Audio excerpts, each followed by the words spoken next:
Hello and अस्सलाम वालेकुम। Programme talk shock के खुसूसी एपिसोड के साथ मैं हूं एजाज सैयद इस्लामाबाद से, और मेरे साथ स्क्रीन पर आप देख रहे हैं अरविंद सहारन। ये भारत से इनका ताल्लुक है, न्यूजीलैंड के ये शहरी हैं, पाकिस्तान में आए हैं भारत से।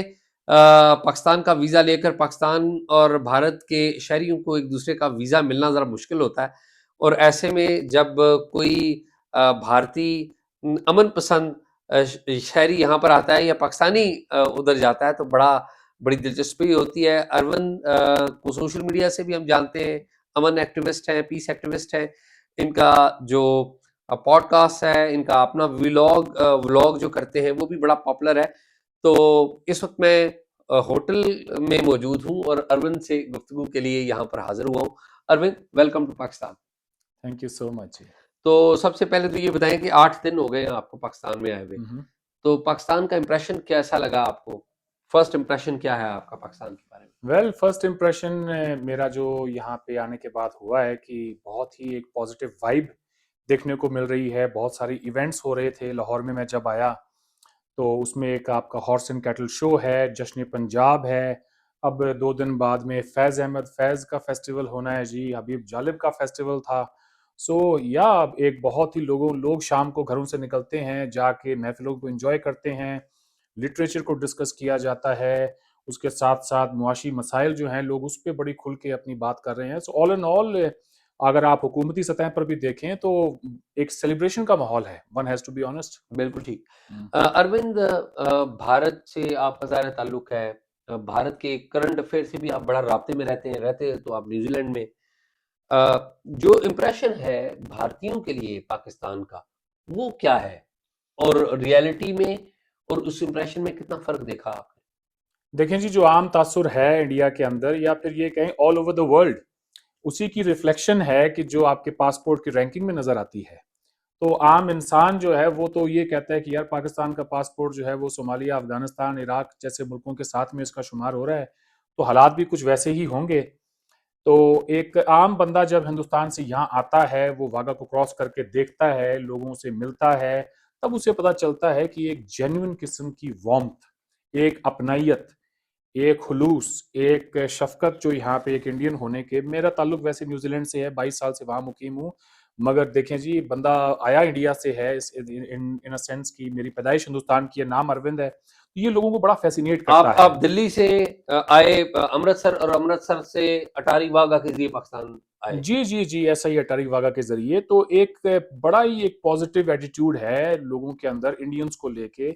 मैं अभी एक शो में गया था, वहां बात हो रही थी, अगर किसी शख्स को ब्लैक होल ब्लैक होल में, में, जी हाँ। जी जी जी, किसी को अगर पता चल जाए कि आप हिंदुस्तान से आए हैं, लोग बड़ा आपसे अपनाइयत के साथ मिलते हैं, एज इफ कि कोई बिछड़ा हुआ कोई भाई मिल गया हो। हम्म। तो जी, मैं पहले भी आ चुका हूँ जी पाकिस्तान, हाँ। तो तब में और अब में मुझे एक चीज जो एक बहुत ही बड़ी सिमिलैरिटी जो नजर आई है, वो यही है कि आपके लिए, अगर मैं एज एन अपनी बात करूं तो ये कहूँ जी, मुझे बड़ा लोग प्यार करते हैं, बड़ा ये है वो है, ऐसी कोई बात नहीं है। द फैक्ट दैट मेरा नाम अरविंद है, मैं इंडिया से आता हूं, तो ये सारी की सारी जो मोहब्बत है, ये मेरे लिए नहीं है। मैं जिस मुल्क से आता हूं, हालांकि मुझे रहते हुए न्यूजीलैंड में 22 साल हो गए हैं, पासपोर्ट मेरे पास न्यूजीलैंड का है, लेकिन the fact that I am an Indian by birth, ये काफी है लोगों के लिए अपनी मोहब्बत का इजहार करना। तो ये मोहब्बत मेरे लिए नहीं है, मेरी जगह पे कोई भी शख्स आएगा यहाँ पर, वो एक हिंदुस्तानी जो आएगा वो उस मुल्क के लिए है। लोग जानना चाहते हैं इंडिया के बारे में यहाँ पर। अच्छा, आपका इम्प्रेशन जो पाकिस्तान के बारे में है वो तो आपने मुझे बताया, लेकिन आप ज़ाहिर है हिंदुस्तान में भी रेगुलर जाते हैं, और आपसे मेरी बात हो रही तो आप बताते हैं कि आप महीनों भी जाके रहते हैं। जी जी जी। ज़ाहिर है आपकी जन्मभूमि है, राजस्थान से आपका ताल्लुक है, जयपुर में आप बड़ा रहे हैं। जब हिंदुस्तान में आप जाते हैं, और अभी भी आप हिंदुस्तान से ही आ रहे हैं, तो हिंदुस्तानियों के पास पाकिस्तानियों का इम्प्रेशन क्या है? हिंदुस्तानियों के पास, जैसे मैंने पहले बात कही, एक आम तासुर एक एवरेज इंडियन कहाँ से ड्रॉ करता है? वो करता है अपने मीडिया से, अपने जो भी प्रिंट मीडिया, अखबार, सोशल मीडिया, इन सब चीज़ों से। तो उसका इंप्रेशन वही है जो कि एक स्टेट का नैरेटिव जो बेस्ड होता है, दुनिया में कहीं पे भी ले लें। If I could expand on that, देखें, जब भी कभी अमेरिका की बात होती है तो पीपल डोंट टॉक अबाउट कि भाई कोई अमेरिकन लोगों की बात हो रही है। वो अमेरिकन स्टेट की पॉलिसी जो होती है उसको डिस्कस करते हैं, और उसी को ही सेंट्रल फिगर बना के और अपना पूरा बयानिया जो है उसके ऊपर तैयार करते हैं। सो पाकिस्तानी स्टेट को के जो चश्मे से पाकिस्तान के अवाम को बदकिस्मती से देखा जाता है हिंदुस्तान में। अच्छा, ये बताइए कि पाकिस्तान और हिंदुस्तान का अनफॉर्चुनेटली एक बिटर पास्ट भी है। जी बिल्कुल। ज़ाहिर है जंगें लड़ी जो कि नहीं लड़नी चाहिए थी, ज़ाहिर है अच्छे नेबर्स को नहीं लड़ना चाहिए, लेकिन हम एक रियलिटी के ऊपर बात कर रहे हैं कि ऐसा हुआ। फिर अमन की कोशिश हुई। अ, अब अगर गुज़िश्ता 2 दहाइयों की अगर हम बात करें तो वाजपेयी साहब आए लाहौर, फिर कारगिल हो गया, फिर मुशर्रफ साहब की तरफ से कुछ कोशिशें हुई और वो आगे नहीं बढ़ सकीं, फिर बम्बई हो गया, फिर मोदी साहब आए पाकिस्तान में दिसंबर 2015 में और फिर पठानकोट हो गया और उसके बाद से चीज़ें बंद हैं। तो फ्यूचर क्या देखते हैं हिंदुस्तान के लोग पाकिस्तान के साथ? ये दारोमदार तो देखें जी पाकिस्तान के ऊपर है। 5 अगस्त 2019 के हिंदुस्तान के इक़दाम के बाद ये पाकिस्तान की हुकूमत का फैसला था कि इन्होंने ट्रेड बंद की है, इन्होंने हाई कमिश्नर को जो है एक्सपेल किया है, डिप्लोमेटिक रिलेशंस को डाउनग्रेड किया है। अभी अगर आपने कुछ दिन पहले जयशंकर साहब को न्यूयॉर्क में सुना तो उन्होंने कहा कि हमने तो ट्रेड बंद नहीं की है, जी हाँ। हमारे पास कोई ऐसा प्रपोजल भी नहीं है। अगर अगर पाकिस्तान कोई इसके ऊपर बात करता है तो फिर मैं इस पे कुछ कहने की पोजीशन में होऊंगा, ये उनका कहना था। तो फिलहाल अगर किसी ने अब जिसने बंद की है अगर वही कोई प्रपोजल दें खोलने का, फिर आगे कुछ बात हो सकती है। हो सकता है इंडियन गवर्नमेंट रेसिप्रोकेट करे उस पे कुछ। बट देखें जी मैं तो अपनी जाती हैसियत में बात कर सकता हूं, मैं हिंदुस्तान की हुकूमत का नुमाइंदा नहीं हूं। ज़ाहिर है, लेकिन हम तो हाँ, एक बात कर रहे हैं, एक लेकिन कंसर्न्ड हाँ सिटीज़न। एक कंसर्न, आप जी और जी मैं जी, तो एक कंसर्न्ड सिटीज़न के हवाले से बात कर रहे हैं, ऐसे एब्सोल्युटली। सिटीज़न जो चाहते हैं कि दोनों मुल्कों में अमन हो, पीस हो। मैं तो उस कॉन्टेक्स्ट में जी बात तो वो उसके जो लो हैंगिंग फ्रूट्स हैं, हमें चाहिए कि हम उनको ग्रैब करने की कोशिश करें, ये जानने की कोशिश करें कि हमारे दरमियान जो भी इश्यूज हैं, ठीक है आप बड़े बड़े मसले मसाइल को आप ओवरनाइट उनको हल नहीं कर सकते, और इतने डीप रूटेड वो इश्यूज हैं, इतनी ज्यादा उन्हें लेकर दोनों मुल्कों में सेंसिटिविटी है कि आवाम को आप एजुकेट करने की कोशिश करें overnight, so that is not going to happen, वो एक विशफुल थिंकिंग होगी। लेकिन इतना ज़रूर होना चाहिए कि हमें ये तय करना होगा कि यहाँ से हमने जाना कहाँ है, और वहाँ जाने के लिए वो कौन से ऐसे इनिशियल स्टेप्स हैं जो हमें लेने की ज़रूरत है। हम्म, तो मैं चाहूँगा कि अगर पाकिस्तान की तरफ से कम वो चीज़ें आने वाले टाइम में हमें देखने को मिले। इंडिया में एक तासुर ये बन गया है कि पाकिस्तान की तरफ से अगर कुछ इन ऑल सिंसियरिटी अगर कोई बात होती है और वो अगर हमें ये कन्विंस करने में कामयाब हो जाते हैं कि ये एक कंटिन्यूएशन ऑफ पॉलिसी होगी, ये नहीं कि 2 साल में हम कुछ और देखेंगे फिर कुछ और देखेंगे, कि माजी हमें यही बताता है। अगर आप हिस्ट्री में देखें इन पिछले 2 डेकेड्स की, उससे पहले भी तो एक पीरियड आता है बड़ा अच्छे हमारे ताल्लुकात हो जाते हैं, फिर एक बिल्कुल एक डाउनवर्ड स्पाइरल का दौर शुरू हो जाता है। वो अप्स एंड डाउन्स है ना, people are fed up with it in India. Hmm, वो चाहते हैं कि एक पॉलिसी हो और उस पॉलिसी में कंसिस्टेंसी हो। देखिए जी जब आप इन्वेस्ट करते हैं किसी मुल्क के अंदर, लोगों के अंदर, तो फिर आप चाहेंगे कि आपकी इन्वेस्टमेंट जो है वो बरकरार रहे, उसमें इजाफा हो। ये थोड़ी चाहेंगे कि जी ओवरनाइट कोई फैसला हुआ और ट्रेड खत्म, सब कुछ खत्म, और यहां तक कि मैं जब वागा से आया हूं तो जो ट्रेन इंडियन बोगी जो पाकिस्तान साइड में रह गई थी वो आज भी पाकिस्तान में ही मौजूद है। हम्म। तो ये तो अनफॉर्चुनेट और बिटर रियलिटीज है। बिल्कुल। फ्यूचर क्या देखते हैं?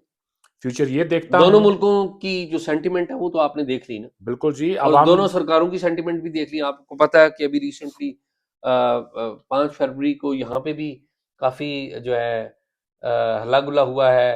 हमारी तरफ से भी कहा गया कि हम 10 जंगें लड़ाई करें, एक बयान तो ज़ाहिर आया है। तो उधर की बात आपको पता है, हिंदुस्तान की बात, तो इस सारे माहौल में कोई पॉजिटिव बात क्या है? इस सारे माहौल में पॉजिटिव बात यह है कि हमारे दरमियान 5 अगस्त 2019 के बाद जिस तरह के हालात थे, इतना तो आप भी मानते हैं कि जो हालात 5 अगस्त 2019 को थे वो आज नहीं है। काफी हद तक उसमें हुकूमत की तरफ से, दोनों तरफ से एक कोशिश हुई है कि चलें जी कि इसको थोड़ा सा कम ही डिस्कस किया जाए, और इतना डिस्कस होता भी नहीं है हुकूमत की सतह पर। 5 अगस्त, हाँ 5 फरवरी एक कश्मीर सॉलिडारिटी डे आपका बड़ा पुराना एक इवेंट है जो आप यहाँ पे हर साल जो है होता है। तो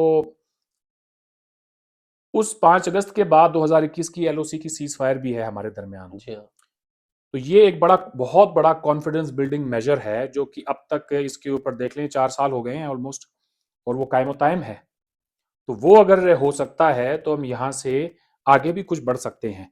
इंडियन सुप्रीम कोर्ट का फैसला अपनी जगह पर है। अब जम्मू कश्मीर में इलेक्शंस हो गए हैं, आगे चल के मोदी साहब ने वादा किया है स्टेटहुड भी रिस्टोर हो जाएगा। सो आई गेस वो मसला अपनी जगह पर है, लेकिन अब ये तो पाकिस्तान को और इंडिया को तय करना पड़ेगा कि where do we go from here. आपकी असेसमेंट क्या है कि 5 अगस्त का जो फैसला है हिंदुस्तान का, ज़ाहिर है कश्मीर के हवाले से पाकिस्तान में भी बड़ी सेंसिटिविटी यहाँ पर पॉलिटिकली देखी जाती है, और यहाँ पर पाकिस्तान में एक अनपॉपुलर, ज़्यादा पॉपुलर गवर्नमेंट नहीं है। सही। शहबाज शरीफ साहब ज़ाहिर है उसे लीड कर रहे हैं, और ज़ाहिर है हमारी पावरफुल इस्टेब्लिशमेंट भी है। दूसरी तरफ मोदी साहब बड़े पॉपुलर हैं, और हिंदुस्तान की इस्टेब्लिशमेंट मोदी साहब ही हैं अगर देखा जाए तो। मैं वैसे ज़ाती तौर पे मोदी साहब की पॉपुलैरिटी से और जिस तरीके से वो बार बार इलेक्शन जीते हैं, मैं ज़ाती तौर पे उनसे इम्प्रेस हूँ। मैं नहीं, एज होना भी एज चाहिए। एज ए पाकिस्तानी कि ज़ाहिर लोगों से वो वोट लेते हैं। तो इस सारे अमल में आप क्या देखते हैं कि क्या हिंदुस्तान मौजूदा जो पाकिस्तान का सेटअप है इससे कोई एंगेजमेंट चाहेगा? वेल हिंदुस्तान, असेसमेंट क्या है आपकी? ज़ाहिर है आप जी ज़्यादा मेरी सरकारी मेरी पर्सनल असेसमेंट ये है कि हमारे यहाँ पर इस बात को लेकर कि पाकिस्तान में जो कॉरिडोर ऑफ पार है वो कहाँ पर लाई करता है, इसे लेकर कभी कोई गलतफहमी थी ही नहीं। तो अगर आपने कहा कि मोदी साहब बड़े पॉपुलर हैं और आप बड़े इम्प्रेस्ड हैं, जाहिर सी बात है जी, एक दुनिया की सबसे बड़ी डेमोक्रेसी है इंडिया, उसका एक मकबूल तरीन लीडर है जिसको अवाम ने मुंतखब ज़ाहिर है। करके उन्हें वहां तक भेजा है। So he has his cards, he has full authority. वो कोई फैसला लेना चाहें तो कल ले सकते हैं। अब फैसला आपकी तरफ से भी जिन्होंने लेना है तो वो मोदी साहब के साथ बैठें और बात को आगे बढ़ाएं, यही एक कोशिश होगी। बाकी ये रहा है कि जी आपने आज तक सिविलियन जो गवर्नमेंट्स रही हैं पाकिस्तान की, हमने देखा है, हिस्ट्री हमें ये बात बताती है कि आपकी जो मिलिट्री लीडरशिप ने जब कोई संजीदगी से फैसला लिया है, जब कभी भी लिया है पास्ट में, तब हिंदुस्तान और पाकिस्तान के ताल्लुकात हमेशा बेहतर हुए हैं। तो अगर वो इस बार कोशिश करते हैं तो हम देख सकते हैं कि उसके अंदर कोई एक बहुत बड़ी पेशरफ्त हमें, मैं कहता हूं बहुत कुछ कुछ ही दिनों में आपको देखने को मिल सकती है, बशर्ते वो sincerity. What India is looking for now is कि एक सिंसियर कोशिश हो, इस बार हो, उसे कोई डिरेल ना कर सके। कोई जिनको आप नॉन स्टेट एक्टर्स कहते हैं या कुछ भी कहते हैं, ऐसे चंद लोग आके दो रियासतों को हाईजैक करने की कोशिश ना करें। एक पाकिस्तान के फ्यूचर के हवाले से एक परसेप्शन है, और एक रियलिटी है जो पाकिस्तान में आकर देखी है। तो आप क्या देखते हैं पाकिस्तान का फ्यूचर? देखें जी, आम लोगों को मिलने के बाद में तो पुरुमीद ही हूँ। जाहिर सी बात है, जैसा कि पहले हम बात कर रहे थे कि यहाँ पे स्कूल्स, कॉलेजेस, हॉस्पिटल्स, इंस्टीट्यूशंस बाकी हैं, सब चल रहे हैं। लोग अपनी अपनी जो भी उनका डेली रूटीन की जिंदगी है वो बसर कर रहे हैं। सो स्टेट कहीं ना कहीं पे फंक्शन तो कर रहा है, जैसे भी है जो भी है, पर फ्यूचर उतना ही अच्छा है जितनी अच्छी आपकी कोशिश होगी इसे लेके। अगर आप मेहनत करेंगे और आप ये तय करेंगे कि जी हमने पाकिस्तान को ना सिर्फ इस खित्ते से जोड़ना है, दुनिया से जोड़ना है, तो फिर वो फ्रूट्स आपको देखने को भी मिलेंगे। मसलन एक छोटी सी मिसाल देता हूं मैं, अगर आप टूरिज्म के लिए खोलते हैं अपने आप को, आप देखें करतारपुर साहिब है, कॉरिडोर खुला 4-5 साल हो गए। इस कॉरिडोर ऑफ पीस से हमने ऐसे ऐसे लोगों को मिलते हुए देखा है जो कि पार्टीशन के टाइम के बिछड़े हुए थे, और वो विजुअल्स दोनों तरफ के लोगों ने जब देखे, व्हाट एन इमोशनल मोमेंट। तो मैं ये कह रहा हूं, हमारे और हम जहां बैठे हैं यहां से थोड़ी दूर हिंदुस्तान का जो बॉर्डर है, वहां पे 1.5 अरब आबादी है जो कि अपने हमारे जो मजहबी मकामात हैं, हमारे टेम्पल्स हैं यहाँ पे, वो चाहे फिर एलओसी के करीब हों, शारदा पीठ है, उसके लिए बड़ी कोशिश हो रही है। लोग चाहते हैं कि उन्हें भी पैसेज दिया जाए, उन्हें भी कोई इसी तरह का, ये जो करतारपुर मौके दिए साहब की जाए। कोई जो कॉरिडोर है, कोई ऐसी कोई चीजें दी जाए, ऐसे ऐसे उन टेम्पल्स को रिस्टोर किया जाए जहां पर हम आके और विजिट कर सकें। तो फ्यूचर अच्छा है जी, अगर आप ये जो पोटेंशियल है इसको रियलाइज करें, इस ड्रीम को विजुअलाइज करने की कोशिश करें कि अगर हम टूरिज्म के लिए पाकिस्तान को खोलते हैं, और खुसूसन हिंदुस्तान से दुनिया के लिए तो आपने खोला हुआ है, दुनिया के जो तमाम ममालिक हैं फर्स्ट वर्ल्ड के, वो आ सकते हैं न्यूजीलैंड के यहाँ लिए भी पे। तो खोला हुआ है दुनिया में हमने। उसी का मैं हिस्सा जी हाँ। हूँ मैं, ठीक है जी, जो कि हमारी डेवलप्ड सोसाइटीज है, तो खोलने की जरूरत जहां पर है। जो घर जो है आपके बराबर में, मैं जिस जो बात अक्सर करता रहता हूँ कि हिंदुस्तान जो है वो इस बड़े सगीर का, अगर ये बड़े सगीर एक घर है तो हिंदुस्तान उस घर का आंगन है। पाकिस्तान एक कमरा है। हम्म, आपके घर के किसी भी कमरे से आप बाहर निकल के आए तो आपको आना आंगन में ही होता है। सो कल्चरली, सोशली, हिंदुस्तान जो है इस बड़े सगीर का आंगन है। अब आपने तय करना है कि आपने भंगड़े डालते हुए आंगन में आना है या फिर अपने अपने कमरों को बंद करके बैठना है। हम मैं ये भी कहता चलूं कि जो घर जिसके दरवाजे खिड़कियां बंद हो जाते हैं, उसमें ताजा हवा नहीं आती, उसमें से बदबू आने लगती है। सो इट्स अबाउट टाइम कि पाकिस्तान को दुनिया भर के लोगों के लिए खोल दें, लोगों को अंदर आने दें, आइडियाज को अंदर आने दें। और मेरे जैसे लोग जब यहाँ पर आएंगे देखेंगे तो मैं जाके फिर कहूंगा यार पाकिस्तान में सब ठीक है, क्योंकि मैं वहीं से होकर आ रहा हूँ, हिंदुस्तानी हूँ, सबको पता है और बड़े अच्छे यहाँ से एक्सपीरियंसेस लेके जा रहा हूँ, बड़ी अच्छी यादें लेके जा रहा हूँ। अरविंद, मैं सिर्फ एक बात कहूंगा कि ये घर और आंगन का जो एग्जांपल है, आई बैक डिफर। मेरे ख्याल में हम एक मोहल्ले में रह रहे हैं, एक गली में रह रहे हैं, और हमें मिलजुल कर रहना है और अच्छे तरीके से रहना है, दरवाजे एक दूसरे के लिए बंद नहीं करने। और आपने जो ऑब्जर्वेशन दी है अरविंद, मुझे बड़ी खुशी हुई है। आपसे तफसील से हम बात करेंगे, उस वक्त बात करेंगे जब आप पाकिस्तान से वापस चले जाएंगे। तो मैंने कहा कि आप वापस, जी, आप आए हुए हैं और हम आपका वेलकम करें, और हम आपका वेलकम करते हैं। बिल्कुल जी। तो बड़ी खुशी आपसे बात करके, और पाकिस्तान आते रहिए, और हम भी कोशिश करेंगे कि हम भी हिंदुस्तान जाएं, और पहले भी गए और दोबारा कोशिश करेंगे दोबारा भी जाए। तो नाजरीन, प्रोग्राम आपने देखा। अरविंद, कोई बात अगर आप करना चाहते हैं तो प्लीज जी, मुझसे। मैं आपने बात छेड़ी जी। दी है। देखें, पाकिस्तान के अंदर मैंने यहाँ पे शादी भी देखी है, जी। पाकिस्तान के आपके जो कल्चरल इवेंट्स हैं वो भी देखे हैं। जश्न पंजाब हो या फिर ये हॉर्स एंड कैटल शो हो, इसमें जो भंगड़े डाले जा रहे हैं, इसमें जो गाने गाए जा रहे हैं, इसमें जिस वारिस शाह की बात हो रही है, बाबा बुल्ले शाह की बात हो रही है, तो वो हमारे ही घर से आते हैं। तो कल्चरली मैं ये कह रहा हूं, कल्चरली हिंदुस्तान जो है वो इस बड़े सगीर का आंगन है साहब। हम्म। क्योंकि वहीं आप शादी कर आप करके दिखा दें हमारे गानों के बगैर। हम्म। आप कोई भी अपनी जो जाति आपकी जितनी भी तकरीबात हैं हमारे बगैर करके दिखा दें, मुमकिन नहीं है। और नहीं, हम हाँ, और आपके हम भी, और मैं आवाज मैं आपको मैं अपना भी कह रहा हूं, वो वारिस शाह की जो हीर है जी हाँ। वो लिखी तो इसी सरजमीन पे गई थी। जी हाँ। वो बाबा बुल्ले शाह जो है वो है तो इसी सर। सांझा। जी हाँ। तो सांझे ही हमारे मेले हैं, सांझे ही हमारे त्योहार हैं ऐसे ही। जनाब। ऐसे ही। ठीक है। तो मैं तो ये समझता हूं कि जब आपके मेले त्योहार सारे सांझे हों फिर लोग भी आप सांझे ही होते ऐसे हैं। कोई शक ही नहीं, मैं बिल्कुल एग्री करता हूँ। इसमें कोई शक नहीं, कल्चर सबका साझा है, जुबान सबकी साझी है, और सबसे बढ़कर जो ताल्लुक है वो इंसानों का ताल्लुक है, कि जो हम एक पड़ोस में रहते हैं, वो सबसे अहम ताल्लुक है। बहुत अच्छी बात होगी जब हम हिंदुस्तान के प्राइम मिनिस्टर नरेंद्र मोदी को रिस्पेक्ट करेंगे, और बहुत ही अच्छी बात होगी जब पाकिस्तान में पाकिस्तान के प्राइम मिनिस्टर को और हिंदुस्तान में पाकिस्तान के प्राइम मिनिस्टर को रिस्पेक्ट की जाएगी। मैं नरेंद्र मोदी साहब को रिस्पेक्ट करता हूँ, और मैं उन्हें बहुत बड़ा लीडर समझता हूँ, एंड आई एक्सपेक्ट सेम कि पाकिस्तान के बारे में भी ऐसी बातें हों, और ज़ाहिर है उसमें हमारी भी कोशिशें जारी रहेंगी कि हम अमन, दोस्ती और मोहब्बत का पैगाम आगे देते जाएं। अरविंद को हमने वेलकम किया है। अरविंद जब जाएंगे वापस न्यूजीलैंड या भारत, तो हम अरविंद से दोबारा बात करेंगे। अरविंद, बहुत बहुत शुक्रिया। बहुत बहुत शुक्रिया, आपने दावत दी।